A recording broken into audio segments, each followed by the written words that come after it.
Hey guys and gals, welcome back to Dating Dynamics. Matt and Nick here tackling another issue involving dating and love. Today we are talking about infatuation.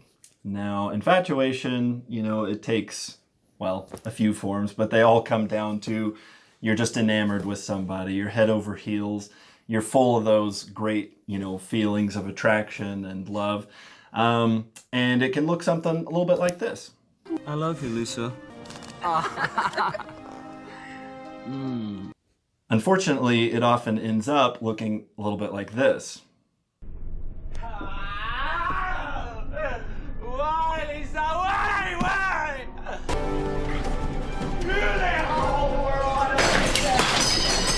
So that is a sad reality that far too many of us find ourselves in. Now, the thing is, a lot of people kind of act like emotions are your enemy. Well, if you're infatuated, it's game over. The truth is, emotions are a friend. Whether it's fear or any type of desire or love, obviously, excitement, any of those things can motivate us to do things that are good, and they can also kind of guide us away from doing things that we shouldn't. The problem is when emotions blind you. You know what they say, love is blind. So as you watch us break this down, be thinking maybe of a friend that might really need to hear this, and you can refer them to us and let us tell them the hard truth.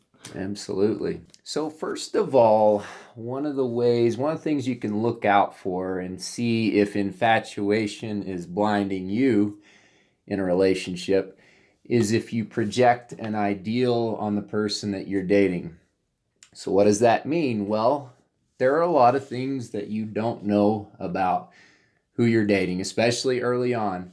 And projection of an ideal means that all those things that you don't know about them, you fill in those gaps with what you hope for the most, what you think would make them the perfect person.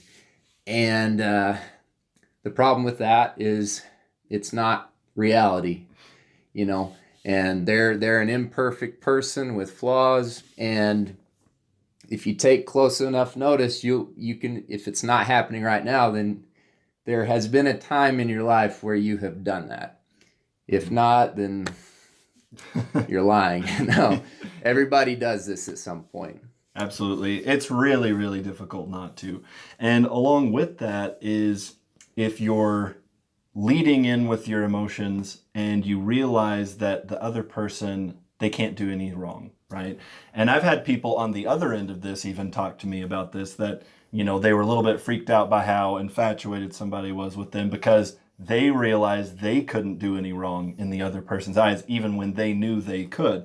So if you're the one that's infatuated and you've dated somebody for, a month or 2 months or so, and they've never done anything at all that, you've critiqued them about or anything like that, that should set off a few alarm bells. Yeah. There are always going to be things to critique because, again, they're not perfect. So if you can't find flaw in them, it's because you're refusing to see it. It's because those emotions are blinding you. So another thing that people who are infatuated tend to do is that they pay a lot more attention to what people say, so their love interests, what they say, and less attention to what they're doing. And well, that's a problem because actions definitely speak more loudly than words. And people can be very manipulative with their words. And because of that,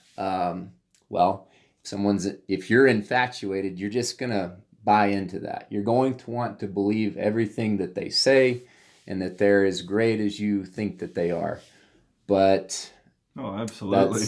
That's a big problem. It's like if you were desperate for work and there was a job that sounded really good and you go into the interview and the guy that you're interviewing, you ask him a few questions like, oh yeah, this job's great, it's got this, got this, got this, but you don't bother maybe talking to anybody else that works there or anything. You're just super excited. Oh, it sounds great.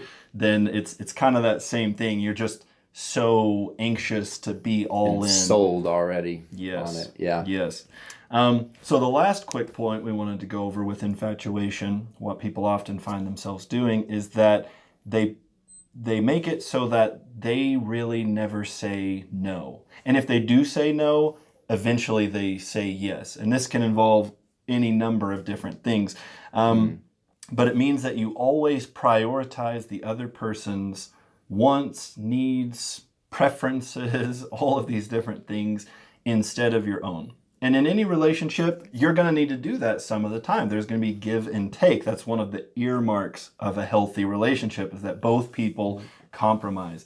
But that's both people. It's not just you. If you really love somebody and they really love you, you should never always be the one not compromising, but giving in to their desires and their wants. Yep. And that's the thing. If you being able to say no means that you're willing to step away at any time. And until you can do that, you can't truly say no. And we'll go more into that in a little bit. So along with all those problems, there are also solutions, fortunately. That's what you're hoping for, right? So first of all, this is something we've talked a lot about, and it's because without it, you'll never be able to have a high quality relationship, and that is self-respect. I'll throw the card up again for that video, but the thing is, you have to respect yourself in order to have a high quality relationship, because if you respect yourself, then it means that you require respect in return from the person that you're with. And so you might be thinking, okay, what are some ways to build that? Again, check out that video. But some basic things here are: try being a better friend. Work on your relationship with your parents and your family. Work on yourself. Get in a little better shape. Work on the nutrition. Sleep better. Manage your stress. Do things you really like and make time for it. Go on that trip you've always wanted to go on. Like, improve your life. And in doing that and taking steps toward that, you're going to feel more respect for yourself. And without that, without that, you'll never succeed in a relationship. Yeah, that's absolutely true. And I would add to that, be brave to really improve yourself and do the things that you want, seek after the life that you want. Takes bravery, and you'll never respect yourself if you're a coward. I can tell you that, I'm sure all of us have done things that made us feel like cowards, and you don't respect yourself. But once you have that foundation, or are building that foundation of self-respect, what you need to do is, when you're not infatuated with someone, hopefully you're not one of those people that are always infatuated with someone.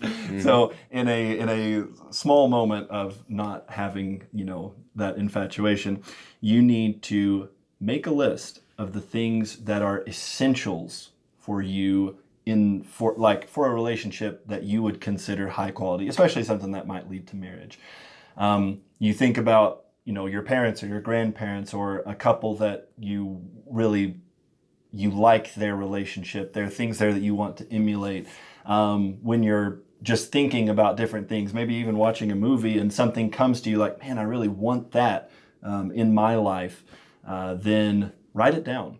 Make that essential list, not a wish list, but an essentials list. And that way, when you find yourself completely head over heels enamored with somebody, and all those emotions are flowing and they're just the greatest thing in the world, you can go back to that list and say, well, actually, they're missing 2 or 3 essential things, and I need to investigate that and really make sure that they are who I think they might be. Yep, definitely. You got to know what you're looking for. And when you get infatuated, it's so easy to get caught up. And knowing exactly what you're looking for, it gives you something to try to see through all the fog of love and actually get to the roots of what kind of person they are.